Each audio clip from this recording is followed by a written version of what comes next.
wabarakatuh. Perkenalkan, nama saya Yudi Adisiapa dari jurusan Perbankan Syariah. Di sini saya akan menjelaskan tentang protokol kesehatan. Informasi tentang virus corona yang begitu berlimpah bisa jadi malah membingungkan. Maka dari itu kita memerlukan protokol kesehatan yang alurnya jelas, sederhana, dan mudah dipahami.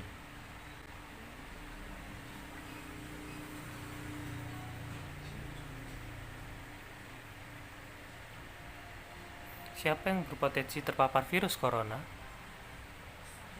Orang yang memiliki riwayat perjalanan 14 hari yang lalu ke negara dengan transisi lokal COVID-19 atau merasa pernah kontak dengan pasien terkonfirmasi positif COVID-19. Apa yang perlu dilakukan jika memenuhi kedua kondisi tersebut?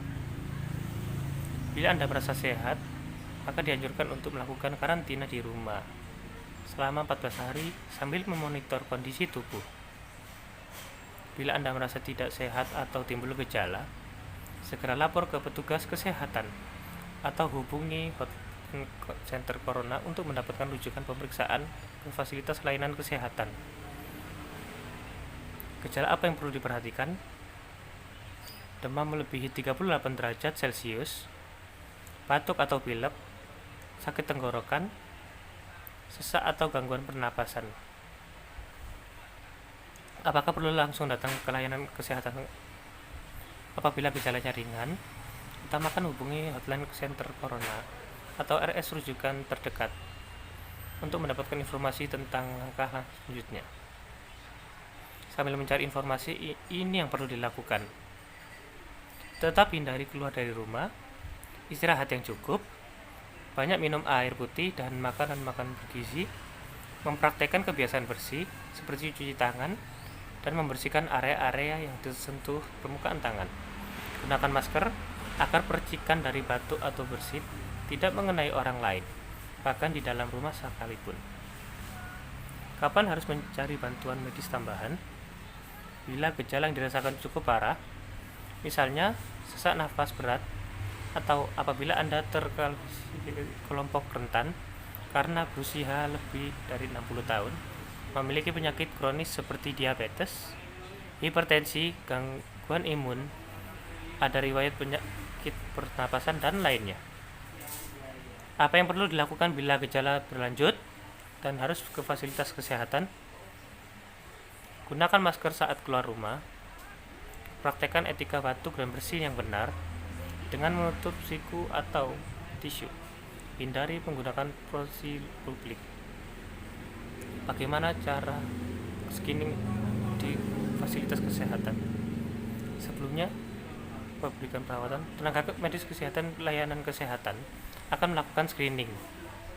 Jika tidak memenuhi kriteria pasien dalam pengawasan PDP COVID-19, maka akan dirawat inap atau rawat jalan, tergantung diagnosa dan keputusan dokter. Jika memenuhi kriteria pasien dalam pengawasan COVID-19, maka akan dirujuk ke salah satu rumah sakit rujukan didampingi oleh tenaga kesehatan yang menggunakan alat pelindungan diri atau APD. Di rumah sakit rujukan, spesimen pasien diambil untuk pemeriksaan lab dan pasien akan ditempatkan di ruang isolasi. Spesimen dikirim ke Badan Penelitian dan Pengembangan Kesehatan di Jakarta. Hasil pemeriksaan pertama akan keluar dalam 24 jam. Jika hasilnya negatif, pasien akan dirawat sesuai dengan penyebab penyakit. Jika positif, maka pasien akan dinyatakan sebagai penderita COVID-19. Diambil sampel setiap hari dan baru akan keluar dari ruangan isolasi jika pemeriksaan sampel 2 kali berturut-turut hasilnya negatif. Itulah informasi dan protokol kesehatan untuk masalah COVID-19 yang perlu diikuti oleh masyarakat. Sakit akibat virus corona dapat disembuhkan. Namun begitu, lebih baik mencegah dan tidak menularkan kepada mereka yang lebih rentan. Informasi tadi, ada salah satu cara untuk menghindari COVID-19 yaitu dengan cara mencuci tangan. Berikut cara mencuci tangan yang baik dan benar. Tahu nggak sih, jutaan kuman yang menempel di tangan kamu bisa menyebabkan berbagai macam penyakit. Biasakan mencuci tangan dengan air mengalir dan juga sabun. Langkah-langkahnya yang pertama, telapak tangan, gosok kedua telapak tangan. Yang kedua, gosok punggung dan sela-sela jari sisi luar tangan kiri dan juga sebaliknya. Ketiga, gosok sela-sela jari bagian dalam. Yang keempat, kunci jari-jari sisi dalam dari kedua tangan. Yang kelima, gosok ibu jari tangan kiri dan berputar dalam genggaman tangan kanan dan lakukan sebaliknya. Yang keenam, rapatkan ujung jari tangan kanan dan gosokkan pada telapak tangan kiri. Dan yang terakhir, bersihkan kedua pergelangan tangan secara bergantian dengan gerakan memutar. Dan setelah itu keringkan kedua tangan dan tutup keran dengan sikut atau bekas kertas tisu yang masih di tangan.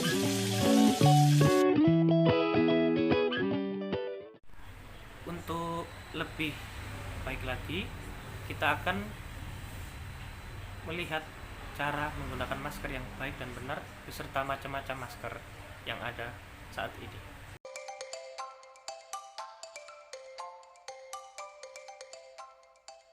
Selamat sore saudara-saudari.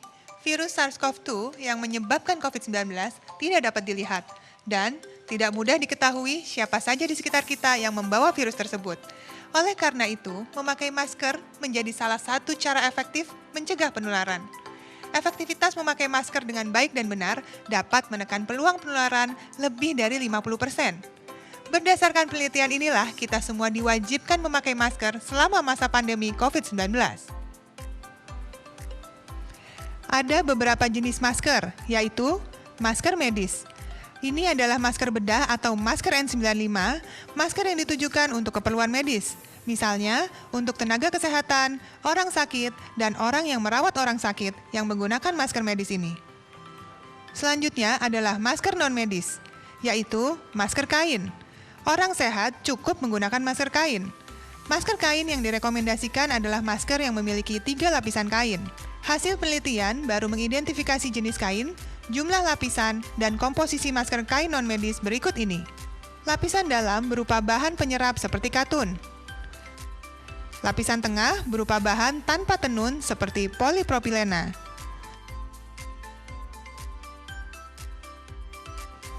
Lapisan luar berupa bahan yang tidak mudah menyerap air seperti polyester atau campuran polyester. Berikut adalah panduan cara menggunakan masker yang tepat. Sebelum memakai masker, cuci tangan pakai sabun dan air mengalir minimal 20 detik. Atau bila tidak tersedia, gunakan cairan pembersih tangan berbasis alkohol.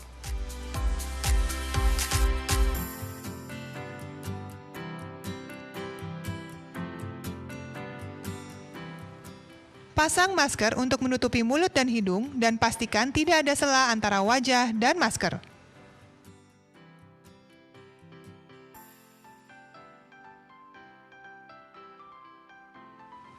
Hindari menyentuh masker saat digunakan. Bila tersentuh, segera cuci tangan pakai sabun dan air mengalir minimal 20 detik atau menggunakan cairan pembersih tangan. Masker kain dapat dipakai maksimal hanya 4 jam dan harus diganti dengan masker baru dan bersih apabila masker yang dipakai basah atau lembab. Masyarakat disarankan membawa beberapa masker untuk beraktivitas. Untuk membuka masker, lepaskan dari belakang perlahan-lahan dengan hanya menyentuh bagian talinya, menjauhi wajah dan pakaian. Jangan sentuh bagian depan masker. Untuk masker 1 kali pakai, segera buang di tempat sampah tertutup atau kantong plastik. Untuk masker kain, masukkan ke dalam kantong kertas atau kantong kain atau menggunakan kantong plastik. Pisahkan dari barang bawaan yang lain. Sesampai di rumah, segera cuci dengan deterjen. Pemakaian masker hanya efektif apabila kita menerapkan protokol kesehatan lainnya dengan disiplin. Tetap jaga jarak aman antara 1 dan 2 meter. Cuci tangan dengan sabun dan air mengalir selama setidaknya 20 detik. Lakukan protokol kesehatan dengan baik dan benar, maka kita segera bisa putus rantai penularan COVID-19. Mari berupaya agar pandemi dapat segera kita lalui. Kita pasti bisa. Salam sehat dari saya. Kali ini kita sampai di pembahasan terakhir, yaitu tentang vaksinasi. Akhir-akhir ini macam-macam vaksin mulai beredar. Mari kita saksikan pentingnya vaksin bagi tubuh kita.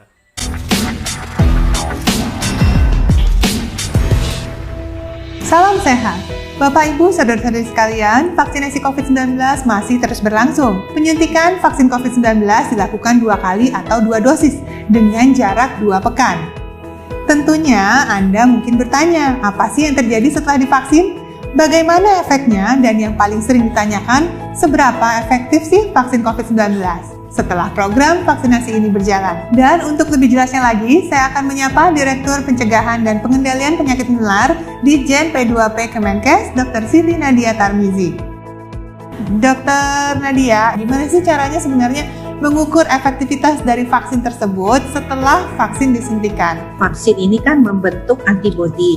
Nah, yang kita ukur antibodi ini adalah yang kita sebut sebagai imunogenitasnya. Jadi kemampuan vaksin tadi membentuk antibodi yang kita harapkan. Kita ketahui dari hasil uji klinis yang dilakukan oleh tim di Unpad bahwa antibodi yang terbentuk dari penyuntikan vaksin Sinovac yang saat ini kita gunakan ini rentang waktunya 28 hari setelah penyuntikan kedua. Karena kita tahu kan vaksin ini perlu 2 kali suntikan ya. Penyuntikan pertama, kemudian 14 hari kemudian kita disuntik kembali dan kita menerima dosis kedua. Nah, setelah penyuntikan dosis kedua, 28 hari kemudian baru antibodi itu terbentuk secara optimal.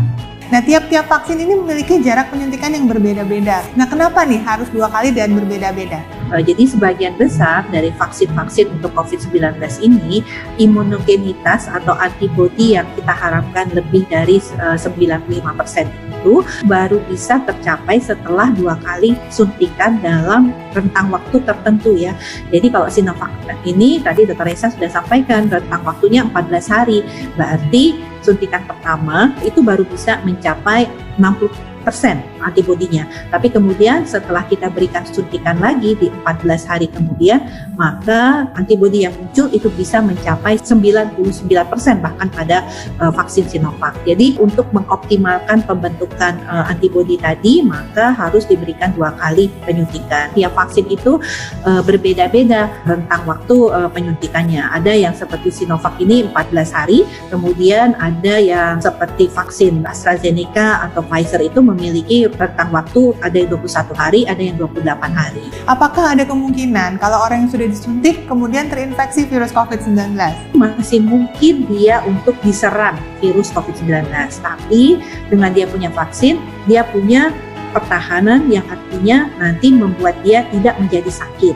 Kalaupun kemudian misalnya pada kondisi tersebut ya, karena virusnya lebih kuat atau kalau jumlah virusnya lebih banyak, jelas vaksin ini dari hasil juga uji klinis itu menyebutkan bahwa vaksin ini memberikan perlindungan untuk gejala COVID yang berat ataupun gejala COVID yang mematikan. Jadi kita bisa melihat proteksi yang betul-betul diberikan oleh vaksin ini adalah mencegah kita kalau sakit menjadi sakitnya bertambah parah. Sebelum kita dapat giliran vaksin ya Dr. Reza, kita harus tetap sehat dengan cara menerapkan 3M, 3T dan tentunya melakukan vaksinasi. Diharapkan dengan kita terus-menerus melakukan ketiganya secara bersamaan, maka COVID-19 dapat segera kita kendalikan. Nah, cukup jelaskan bahwa program vaksinasi COVID-19 ini harus kita dukung secara menyeluruh. Baik yang sudah divaksin maupun yang belum, harus tetap sama ya.